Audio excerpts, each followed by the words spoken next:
Well, I did play this game at launch along with Sonic Superstars and Super Mario Bros. Wonder last year.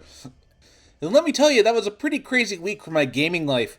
I think I got burnt out from playing all those and my real life obligations at the time. For the record, I did play the Miles Morales game. I thought it was fine, if nothing outstanding, and a little glitchy. It did continue things and did advance the characters, but now we have two different Spider-Man and all the baggage that comes with that. Well, let's get into it. Be forewarned that there will be spoilers for this game throughout the video, so if you don't want to be spoiled, well, here's your chance. I strongly recommend that you play this game before you watch this review anyway. So we begin with Peter teaching Miles' class when an incident with Sandman causes Spider-Man duties to take over and Peter gets fired. But that's okay, because Harry Osborn is back. Building on the tease from the last game where he was with his Venom symbiote. So from there it becomes a typical Spider-Man story that involves Kraven and then Venom. So this story is basically several major comic book stories combined into one. Kraven's Last Hunt, the first Black Suit arc, the Venom introduction, a symbiote invasion, and combining all these into one story was a choice. Although taking things from past media of the character is not inherently a bad thing. It's just a matter of execution, and that's something this game just doesn't do very well.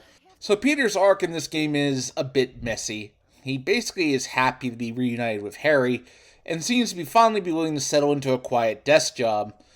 But of course, Spider-Man work gets in the way, but it's okay because now he's got help. Miles, and Harry is Ancient Venom. I think that's who this is supposed to be.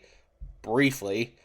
He's clearly still hurting from the loss of May in the last game, but he hasn't really let it out.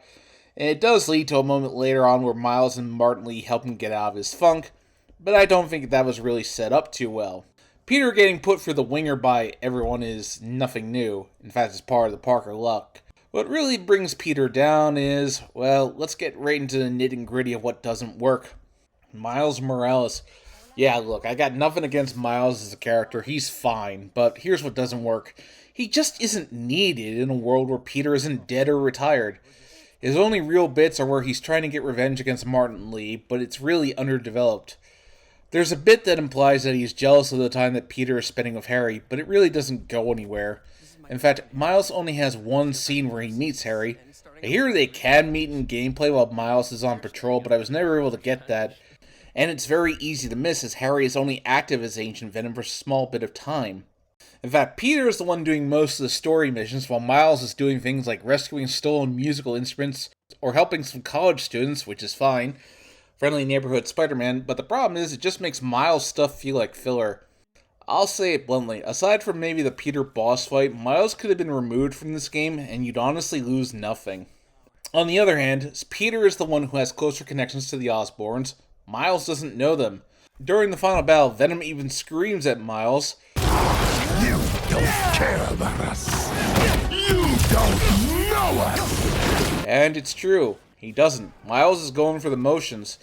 There's bits of him trying to get into college, but it feels very inconsequential. In fact, a big part of Spider-Man's whole pathos is the struggle between the man and the mask. Peter's social life is constantly sinking due to his commitments to Spider-Man, but that doesn't really hit the same if he has another Spider-Man to fall back on. Also, it's kind of weird for them both to be called Spider-Man. It's like if both Bruce Wayne and Dick Grayson were Batman at the same time. I know the ending sets up Silk to join, and adding a third Spider character isn't really going to fix the problem, when you clearly had trouble with two Spider-Men. In fact, the prevailing problem I have is that Spider-Man wasn't really built to have a Bat family. It works in the Spider-Verse movies because that's all about multiverse, but it doesn't really work in separate universes, at least not that I've seen. Now for the third main character, Harry Osborn. He's okay. They take something from The Amazing Spider-Man 2, which has him be very sick, and the symbiote is the thing keeping him alive. In fact, Peter getting the symbiote is because he takes a knife wound, and Harry gives him the symbiote so he can live, and I think it's a well-done scene, even though you know Peter's not going to die. The problem is that they made him Venom, and when merged with Eddie Brock, Venom is characterized by his absolute hatred for Peter Parker and Spider-Man, and Harry doesn't really have that. So they have to try and manufacture that distrust by having Peter go dark as per usual from the symbiote, and of course the typical Norman treating Peter more like a son than Harry. Was I saved your life? You won't save mine? Do you want me to die?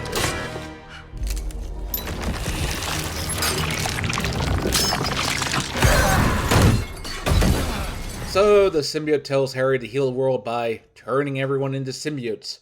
Makes perfect sense to me. Yeah, the symbiote warped his mind to hurt Peter, but why did they even take the name Venom? The reasoning doesn't really work here. Also, since the symbiotes are a world-ending threat, I wonder where the Avengers, the X-Men, and the Fantastic Four are. The last one is apparently just starting to form as they bought the Fist Tower. I guess they're just dealing with their own problems, but still, you'd think they'd show up at some point. Mary Jane is, well, she's frustrating. She's clearly stagnating and is unable to take that next step, as she very clearly hates working for Jameson. I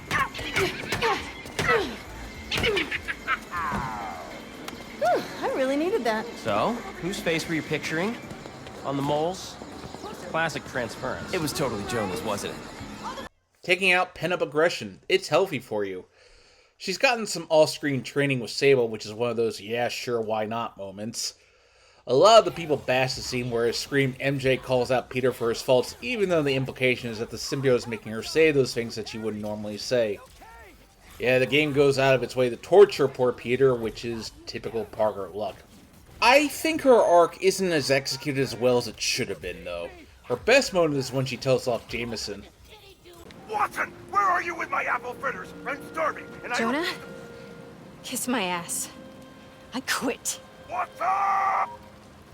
There is a theme of second chances going on. Tombstone, Mysterio, and Mr. Negative have all turned over a new leaf, though Mysterio is a side quest. Mr. Negative is the only one whose redemption is tied into the narrative.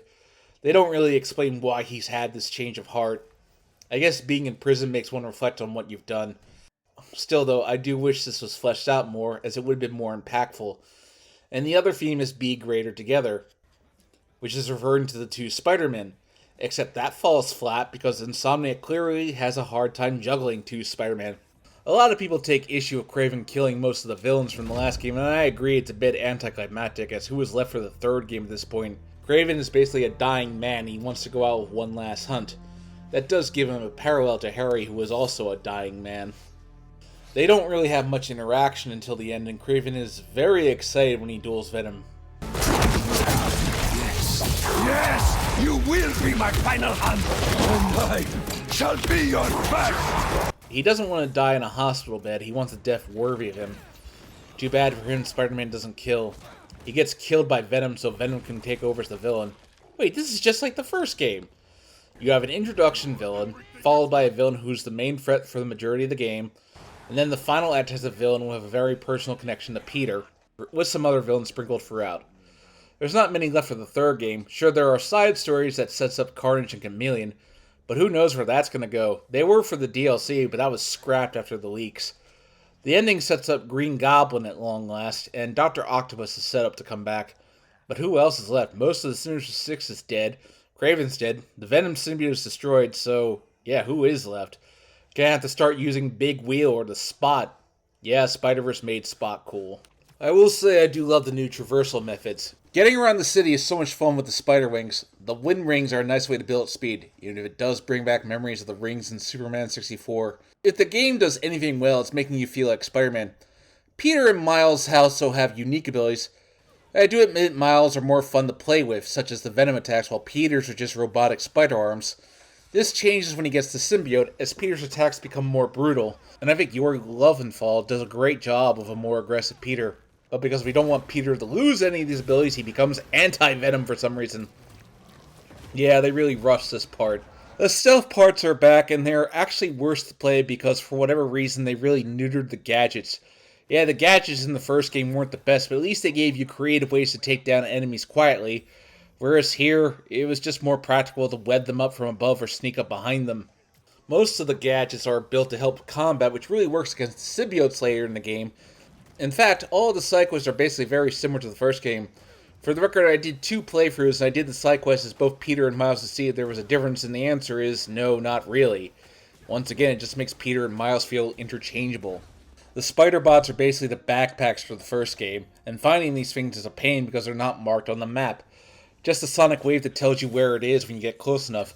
At least the backpacks give you background information on Peter's starting days as Spider-Man, while this ultimately leads to a cutscene with a character who looks like something out of a PS1 cutscene, and is apparently a Spider-Verse tie-in, or was a DLC hook that will likely never be resolved now. The hunter bases are the outpost bases from the first game. The robot birds are the pigeons, but actually a little more fun this time, taking pictures of random stuff. The research stations are back as the Emily May Foundations, and they're even worse here, as I find these puzzles to be a worthless waste of time.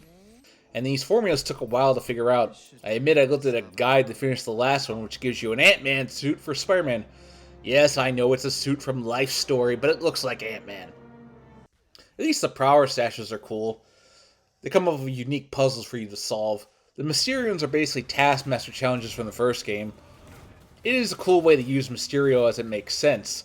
I find the symbiote nest to be really annoying since you need to protect the bomb from getting destroyed, and when there's two nests to destroy, or goody, or when the nest moves around randomly. Mary Jane's sections are better this time around, as there's not many as you can fight back against the opponents this time. Granted, some of it's a little hard to believe that MJ is getting the better of these first-class trained hunters, and it makes them look really incompetent when MJ gets the drop on them. I do wish there was more unique animations if MJ gets knocked out, as it would paint a nice what-if.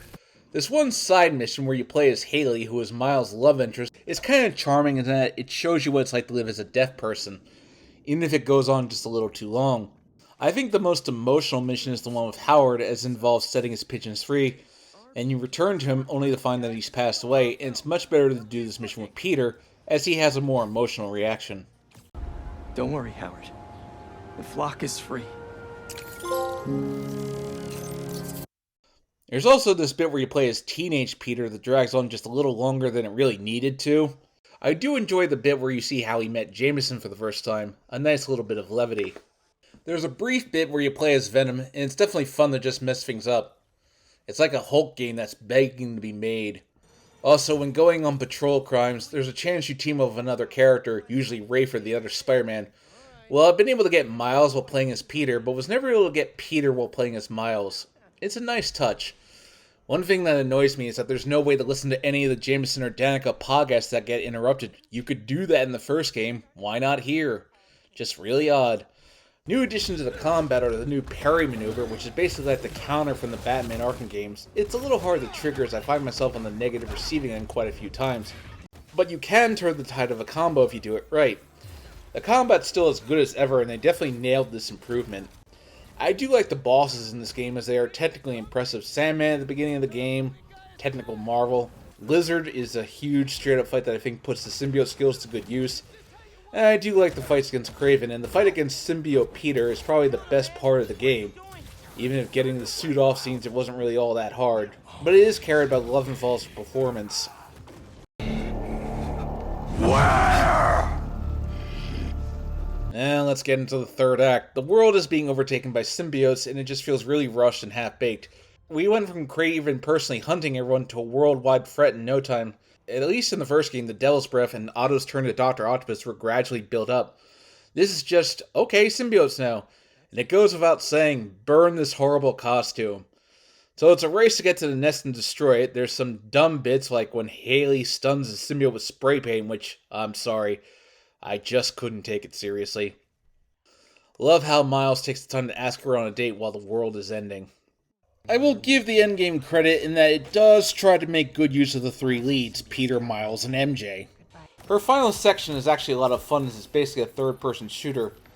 The final boss against Venom has 4 segments, 2 where you play as Peter, and 2 where you play as Miles. And once again, Miles' stuff feels really undercooked as he doesn't have the connection to Harry that Peter does. I don't find the fight particularly hard, it's just kind of whatever at this point. At the end, Harry dies, except Miles can resuscitate him for some reason, I guess. And I know a lot of people think Miles takes over as Spider-Man while Peter retires, even though that's clearly not the case as Peter's just taking a break. I don't think Miles will be the lead next game since this is still Peter's world. But overall, Spider-Man 2, despite flashes of greatness, just falls short in a lot of ways. Undercooked narrative and characters really hold the game back from being greater. Hopefully they can fix this whenever they make Spider-Man 3, but I suppose time will tell on that. Thanks for watching, and see you next time.